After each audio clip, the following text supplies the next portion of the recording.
Olá pessoal, estou aqui mais uma vez para conversar com vocês e dessa vez sobre um assunto também não menos importante, que é o temor que você sente de Deus.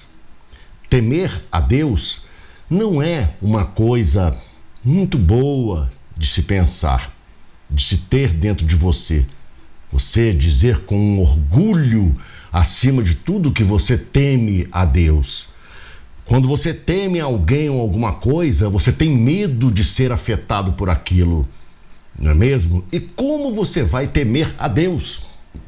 Justamente Deus, aquele a quem você acredita bondade infinita, misericórdia infinita, amor eterno.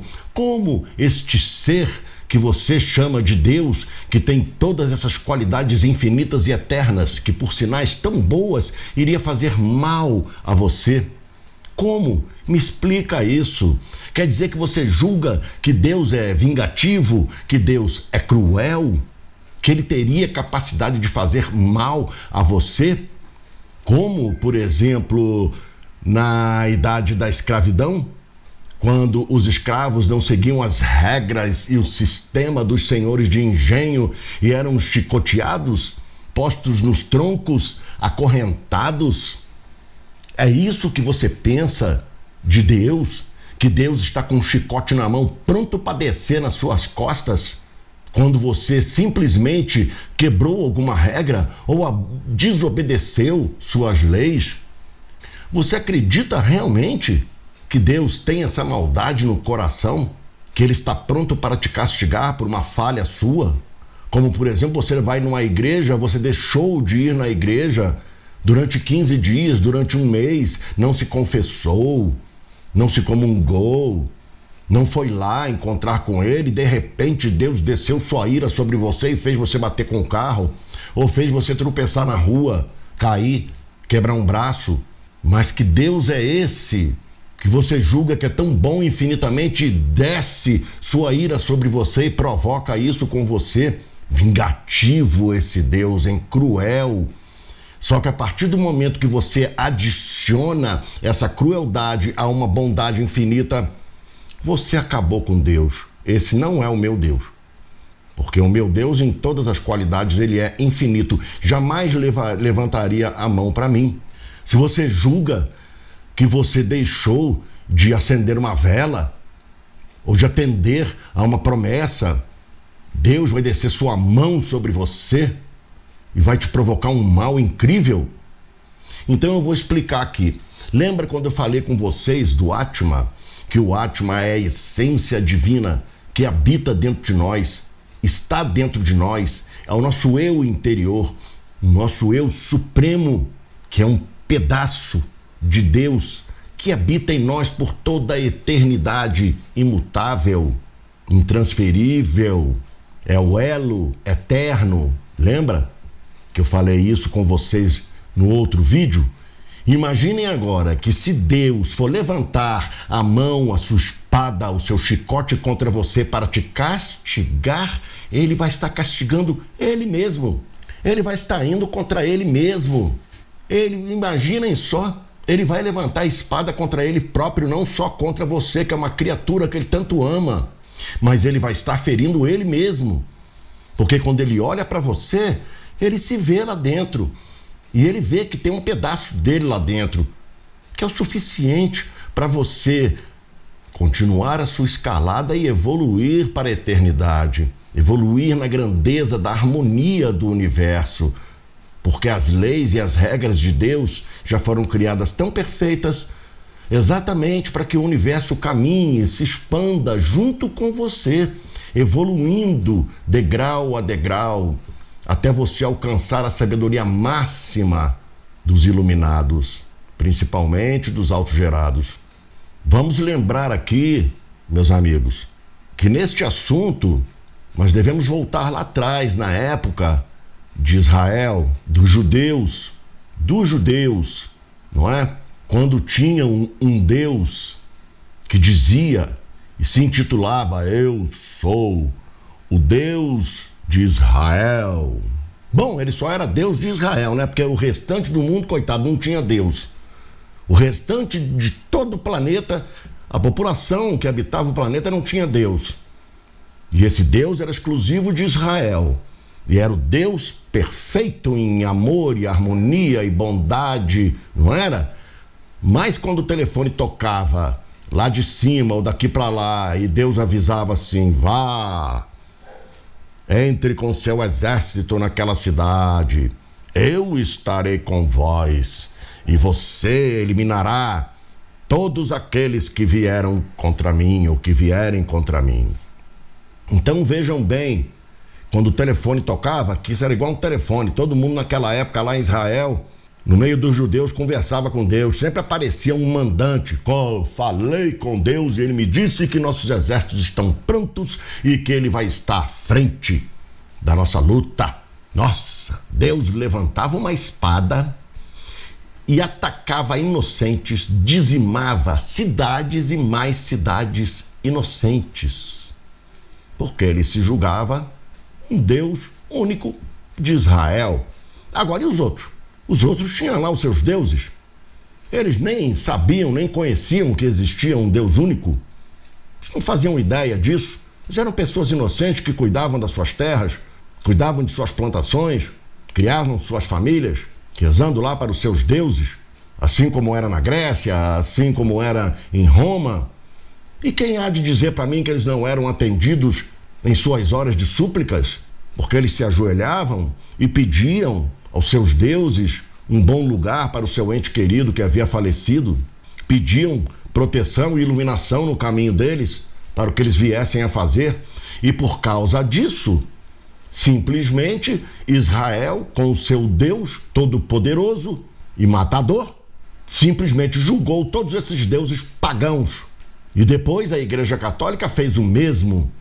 Quem não seguisse as leis rígidas da Igreja Católica, dessas igrejas que hoje para mim são entidades falidas, mas quem não seguissem essas regras e essas leis, estariam indo contra Deus, e o castigo de Deus e a mão de ferro de Deus desceria sobre você, e você iria sentir a ira de Deus, e todos a quem a espada de Deus descesse iriam pagar no inferno eterno.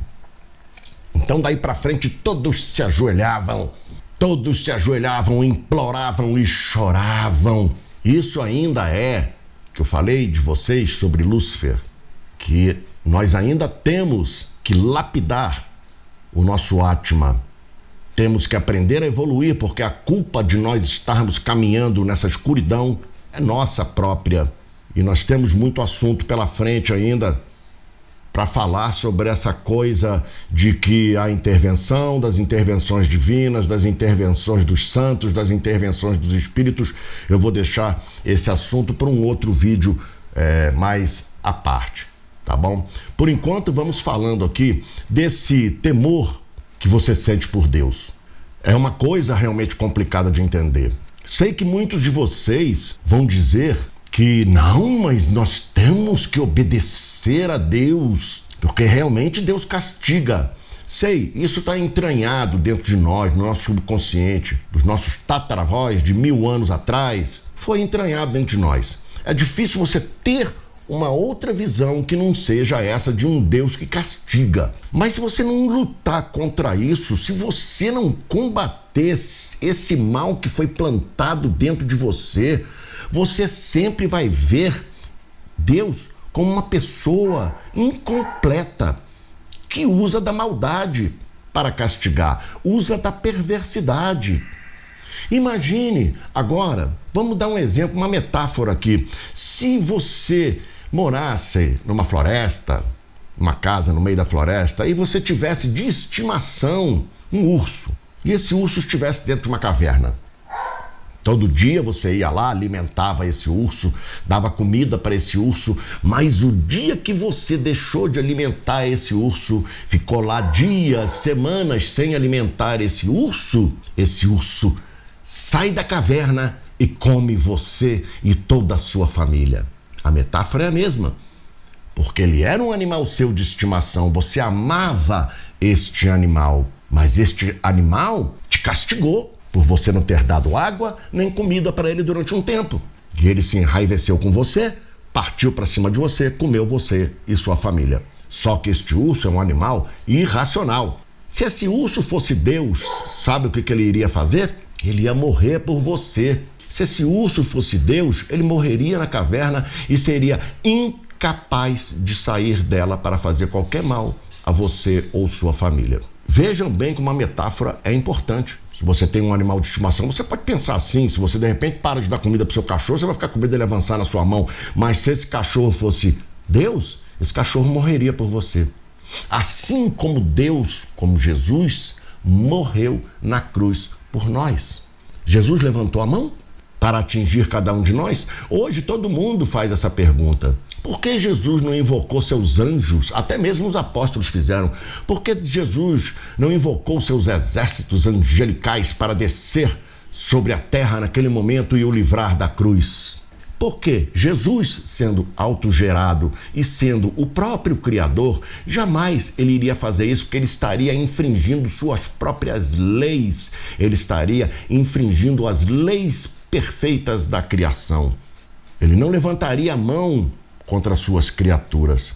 Mas o poder divino é tão grande que ele disse ainda na cruz: Pai, perdoai-vos, eles não sabem o que fazem. Não leva isso a ponta de faca, não. Isso foi literalmente falando. Mas vamos ver o sentido dessas palavras. Quando Jesus disse isso, o que acontece quando você mata uma pessoa? Você faz muito mal, que quando um assassino mata uma pessoa, há uma desarmonização nas vibrações do universo. Você desarmoniza o universo.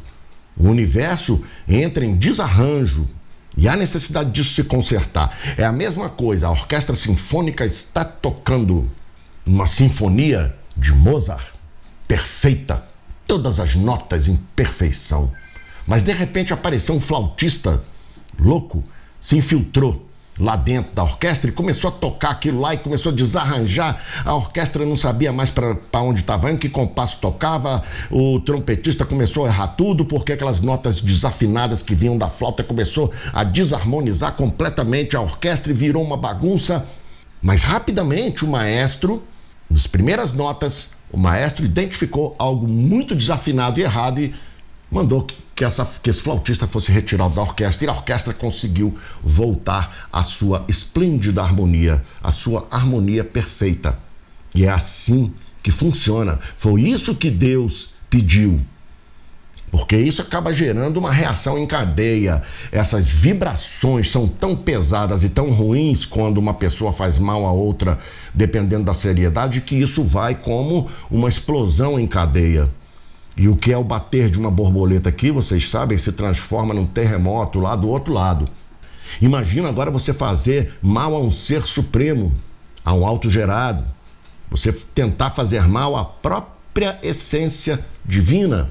Por isso na Bíblia é narrado como terremotos, tempestades, eclipses. Tudo isso começou a acontecer imediatamente quando Jesus foi morto na cruz. Houve uma desarmonia molecular no universo e aquilo começou a se expandir como se fosse uma reação em cadeia, uma reação vibracional negativa em cadeia de uma tal forma que começou a sacudir o cosmos. Imediatamente, Jesus pediu aos que trabalham ao seu lado, aos grandes luminares: perdoai-vos, eles não sabem o que fazem. Então, gente, não deixa que isso se propague, porque isso pode trazer consequências aí, muitas vezes quase irreversíveis. Vai causar muito prejuízo no cosmos. Então segurem a onda aí, porque eles não sabem o que eles estão fazendo, não. Então, imediatamente, aquele sistema vibracional, aquela harmonia foi chegando no lugar através dos luminares e tudo voltou a se harmonizar. Tudo voltou a ficar quieto como era antes, não é? Que se ele deixasse aquilo continuar acontecendo, poderia haver tragédias ali. Porque você não pode desarmonizar. O universo, ele vive em constante harmonia e perfeição. E tudo aquilo que vem contra essa harmonia, que luta para nadar contra a correnteza, causa problemas. Eu vou procurar mostrar para vocês aqui uma maneira inteligente de você se encontrar com Deus, tá? Mas não dessa forma como é ensinado para você nas igrejas. Se você não tiver vontade de ir em igreja nenhuma, não há necessidade de você ir. Porque Deus, nem Jesus, vai estar lá, entendeu? Porque, como eu disse, ele está dentro de nós, ele habita dentro de nós, através do Espírito Santo, através do Átma, através do eu interior. Então pense só, partindo desse princípio, eu vou ensinar para vocês o seguinte: você vai deitar em sua cama, relaxar todo o seu corpo, fechar os olhos, imaginar uma estrela, uma luz bem brilhante nos seus olhos. Tente se livrar de todos os pensamentos, imagens do seu dia a dia. Fica ali uns 10 minutos desse jeito. Depois você para e começa a fazer um apanhado de toda a sua semana, dos dias, tudo que você fez. Com quem você encontrou quando você foi no supermercado ou foi na padaria. Tudo que você fez durante essa semana. Analise direitinho, parte por parte, e comece a descobrir aonde você errou. Comece a apontar as coisas erradas que você fez. Mas tem que ser honesto com você mesmo. Você tem que ser honesto com você mesmo. Não adianta você dizer, não tive culpa. Não, veja o que você errou. Por enquanto, veja todos os pontos que você achou que você cometeu de errado. Depois comece a conversar com você mesmo. Escute, comece. Isso não é coisa de maluco, não. Na sua cabeça, comece a conversar com você mesmo. Tem uma voz sempre que vai ficar discutindo e conversando com você. Fica ali. Cada erro que você descobrir, você sempre tenta perguntar, procurar saber a resposta daquilo. Como eu poderia ter feito melhor? Como é que eu poderia ter agido melhor? Por que eu fiquei daquele jeito? Como é que eu poderia ter feito para que a coisa não saísse tão ruim da forma como saiu? Por que eu senti ali, de repente, raiva de alguém, despeito de alguém, inveja de alguém? Tentei me desfazer de uma pessoa? Por que eu pensei em discutir com aquela pessoa? Tente ver se haveria outras formas de você passar por cima desses erros, não cometendo esses erros. E vai conversando com você mesmo ali. Vai conversando, eu poderia ter feito isso, poderia ter feito aquilo, papapá, e vai falando e conversando. De repente você vai começar a ter uma resposta assim, repentina. Uma ou mais respostas repentinas que vêm na sua cabeça, e você vai saber que não veio de você, não partiu de você, não partiu do seu consciente, não partiu do seu subconsciente. Você sabe que veio de uma coisa acima de você. Você sabe que isso não foi dito por você, e você vai abrir um sorriso desse tamanho, e vai pensar, nossa senhora, eu poderia ter feito isso mesmo, é mesmo, agora que eu me toquei nisso. Sabe quando uma pessoa tem uma ideia assim, ela fica dias pensando naquela ideia, de repente a luz acende e ela fala assim, nossa, agora eu já sei o que eu vou fazer, agora eu já sei a resposta, agora eu já sei para onde eu vou, agora eu descobri um método que interessante, que vai dar certo. É isso, gente, é isso. Isso não é coisa de doido, não. Isso é coisa do seu Átma falando com você, porque ele é a sabedoria absoluta do universo. Nada sabe mais, nada é mais inteligente do que o Átma. Você entendeu? Faça isso que eu estou falando com vocês. Você não vai precisar mais ir à igreja, você não vai precisar ir em templo, você não vai se sentir culpado de ir em igreja nenhuma, por você não estar lá, porque não há necessidade de você estar lá.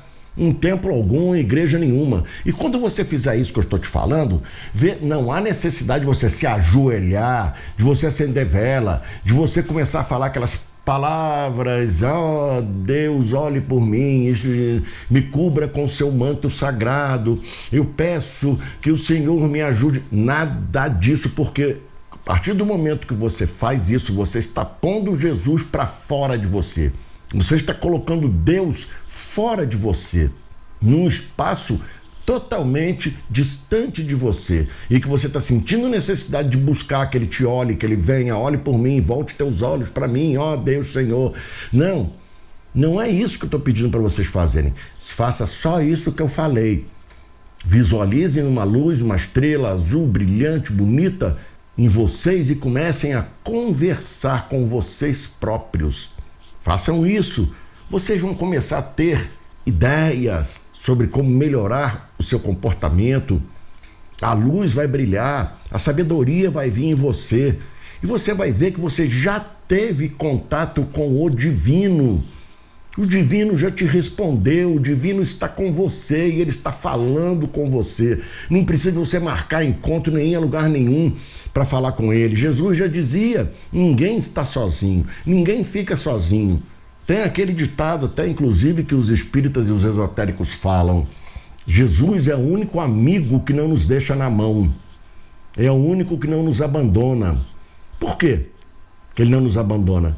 Porque ele está dentro de nós e vai ficar aí eternamente. É um pedaço de Jesus dentro de nós. Eternamente, infinitamente. O Logos de Deus vai estar em nós para o resto de nossa eternidade.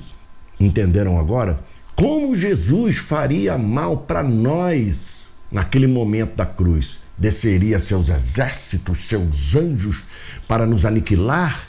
Jamais ele faria isso. Ele estaria fazendo mal a algo que há de mais sagrado dentro do ser humano, que ele mesmo considerava que é o Espírito Santo. E ele dizia, ai daquele que negar o Espírito Santo, esse não herdará o reino dos céus. Lembra que ele falava isso? Quem nega o Espírito Santo nega a ele e nega a Deus, porque o Espírito Santo é ele, é um pedaço dele, é um pedaço de Deus. Você vai estar negando o Supremo, você vai estar negando o absoluto, o Logos. E como você vive sem ele, não tem como você negar isso. Então pensa só, não há como Deus te fazer mal, não há como ele se vingar, não há como ele estender a sua espada contra você, não há como ele largar uma chibata nas suas costas ou te fazer qualquer mal, fazer você perder emprego por castigo, porque você não obedeceu às leis de Deus. Não, essa questão de não obedecer às leis de Deus, das pessoas, certas pessoas más que vão na contramão da vida, esses vão responder, mas de outra forma. E não é agora que a gente vai ver isso, não. Nós vamos ver isso aí depois, futuramente, mais pra frente.